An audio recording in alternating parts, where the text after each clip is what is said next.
hello, and welcome to Arts and Entertainment. I'm Deborah Gilbert, your host, and as always, it's so great to have you. Thank you for tuning in, and I hope you enjoy the show. Well, I have the pleasure of having somebody who has a show here, and I think that you probably have watched the show, and I hope that you'll enjoy the program. His name is Mark Koshwitz. He's the founder, executive producer, and host of Shoreline Music Monthly, and if you tune into this channel, you'll find the show every Tuesday at 8 p.m. And Mark, thanks so much for being here. Welcome back. My pleasure, Deborah. It's been too long. It's 4 years. I looked it up. Yeah, I know. Me too, a while ago, and I said I've got to have him back. So let's introduce you to the viewer like I always do with every show. Tell us about yourself. Okay, originally from Milford. Grew up in a neighborhood where everybody played music at some point.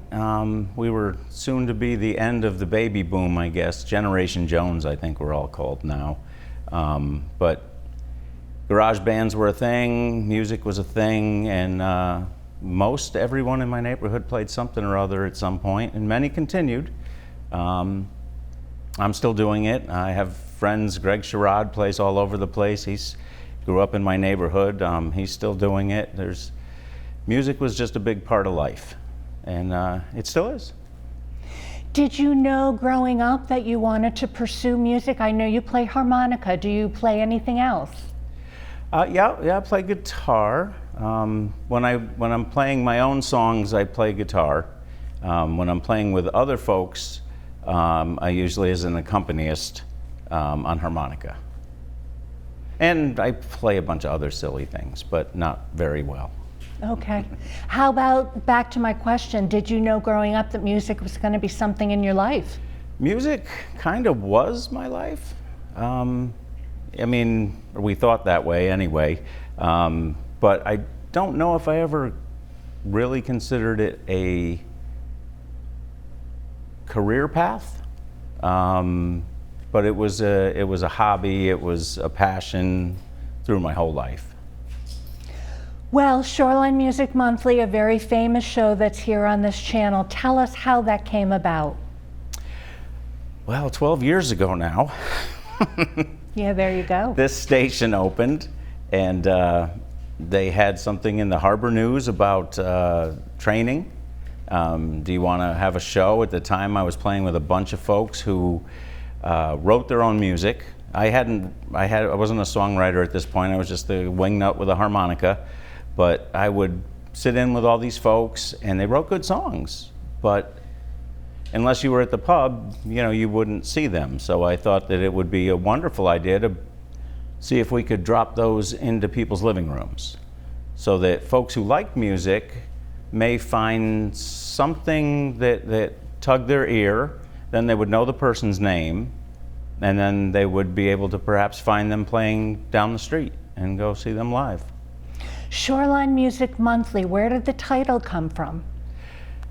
It actually came up just during the training session. I knew it was going to be a music show, and I didn't think I could pull off anything more than monthly, and we were on the Shoreline, so it wasn't a whole lot of thought went into it, but it seemed to make sense. Before I started this show 5 years ago, for 2 years I worked crew. You did?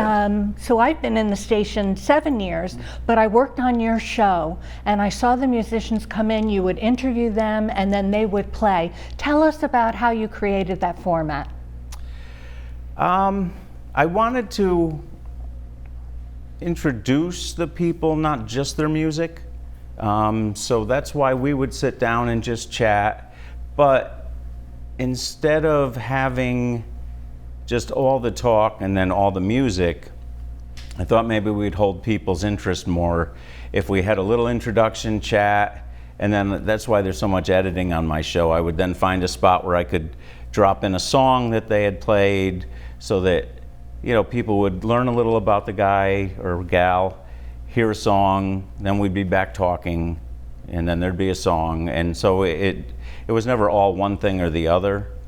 So we usually get 3 songs in an episode, and a little bit of who they are, why they play, that kind of thing.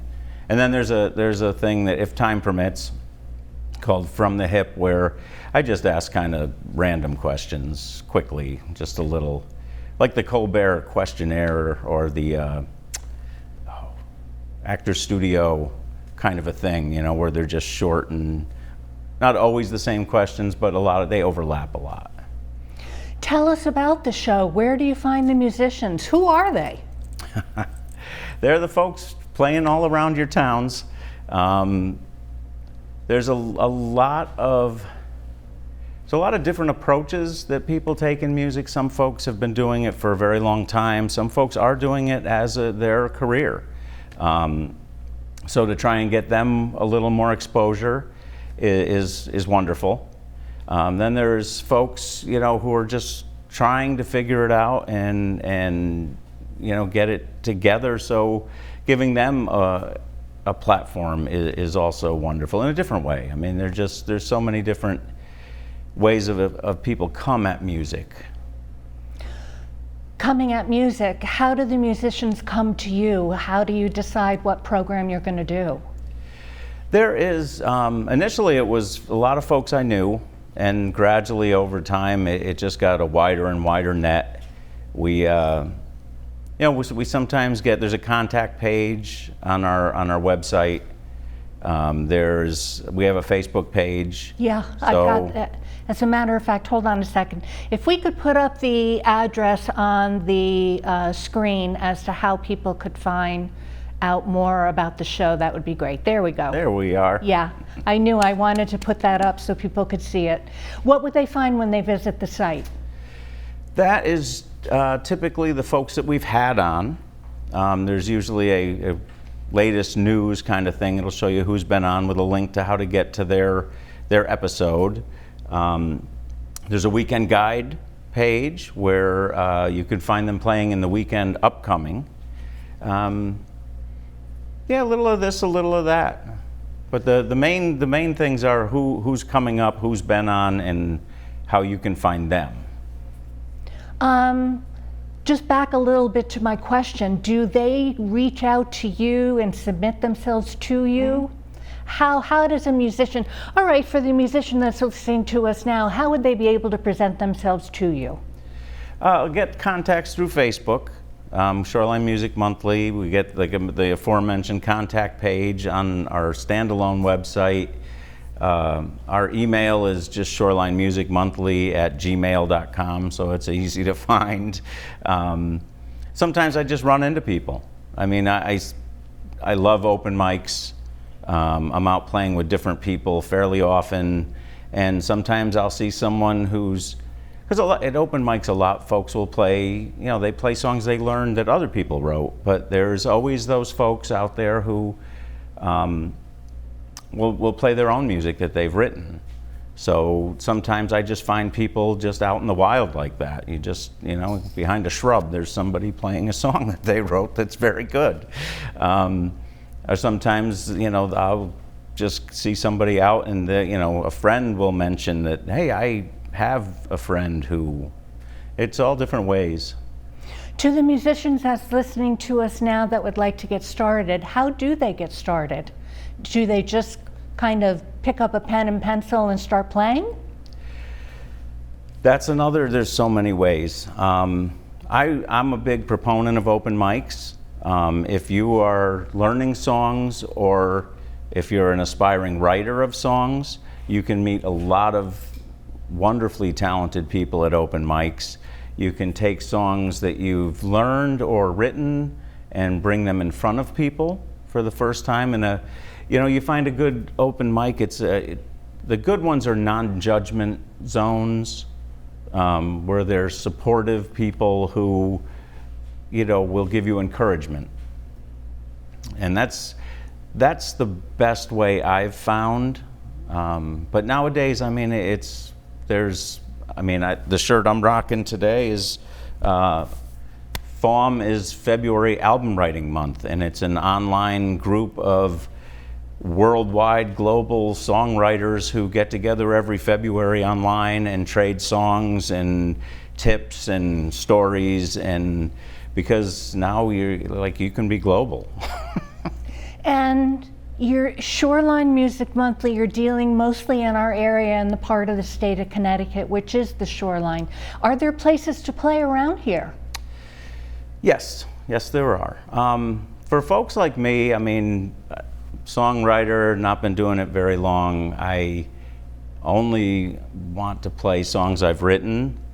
It's far more limited, but there are open mics as mentioned, but there's a lot of songwriting circles, especially some of the breweries. I played one at the Osakita Farm in Manchester not that long ago.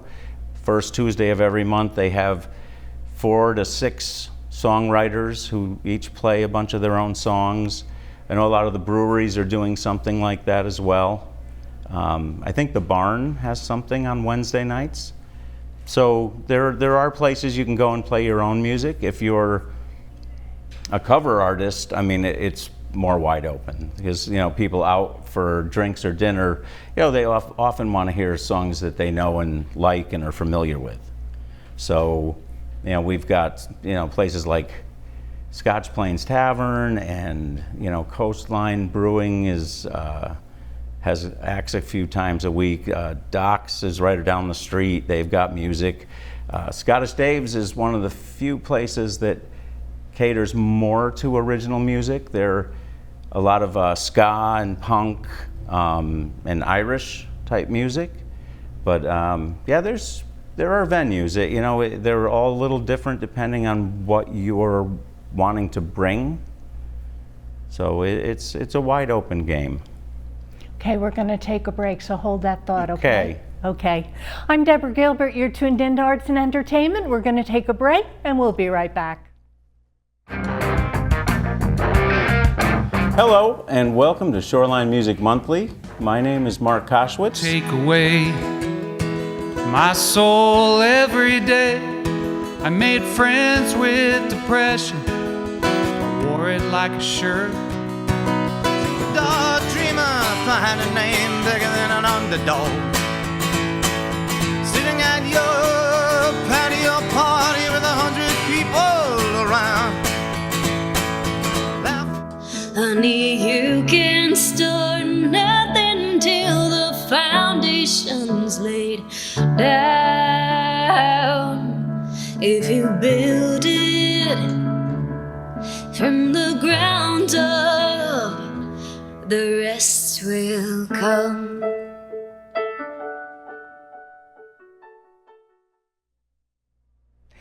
And welcome back to Arts and Entertainment. I'm Deborah Gilbert, your host, and as always, it's so great to have you. Thank you for being here, and I hope you enjoy the show. Well, we're highlighting Shoreline Music Monthly, which plays here right on this channel Tuesdays at 8 p.m., and Mark Koshwitz continues to be my guest who created this program. And Mark, here we are in 2025. What's the rest of 2025-26 look for you? Have you made a calendar of who you want to have on, or your thoughts about the show?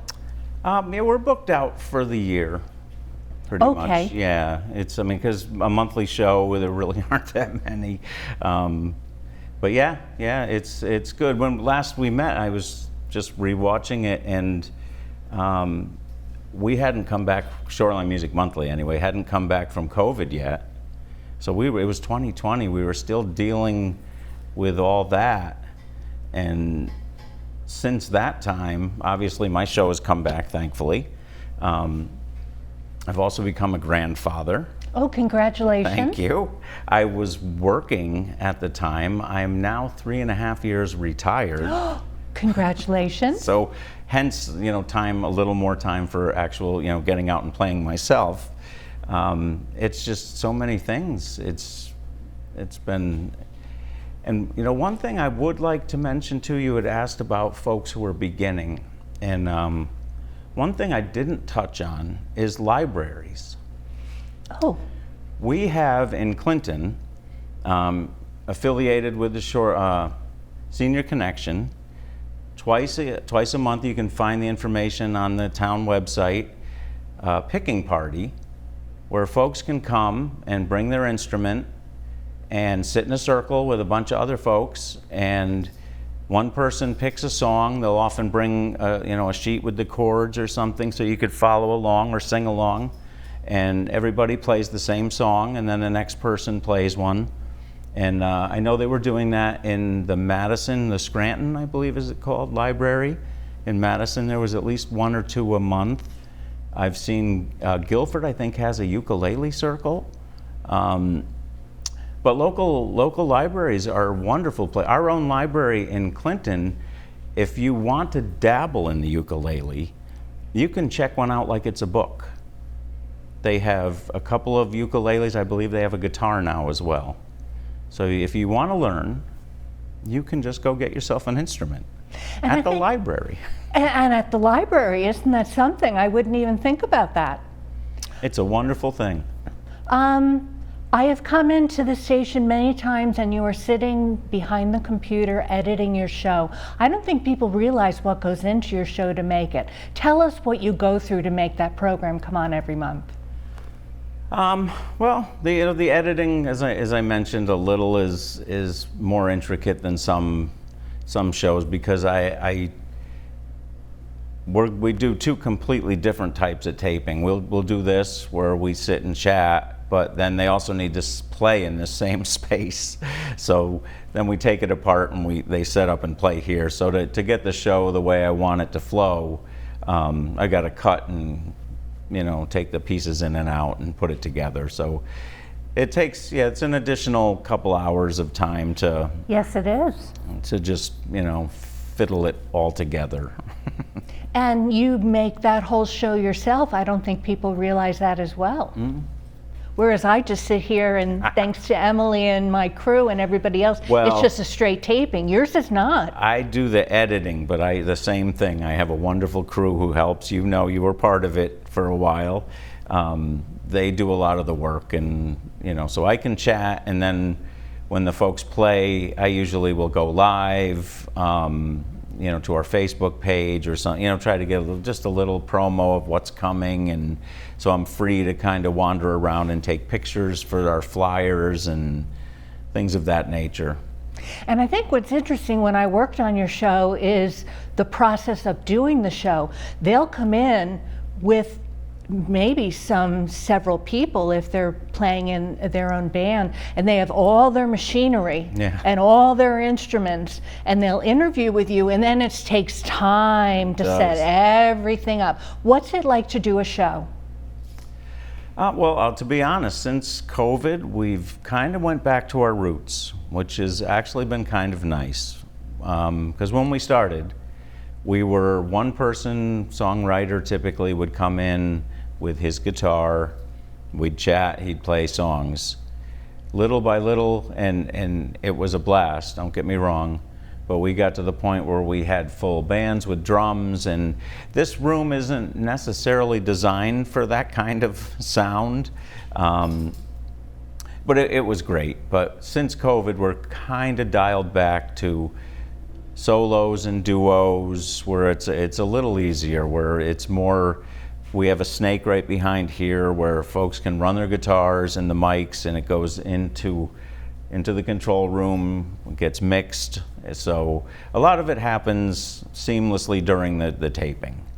The visuals and stuff that I do after, and sometimes some sound effects type, reverb or things of that nature, but for the most part the sound is already set. So now you're out and you're playing mostly harmonica, is that correct?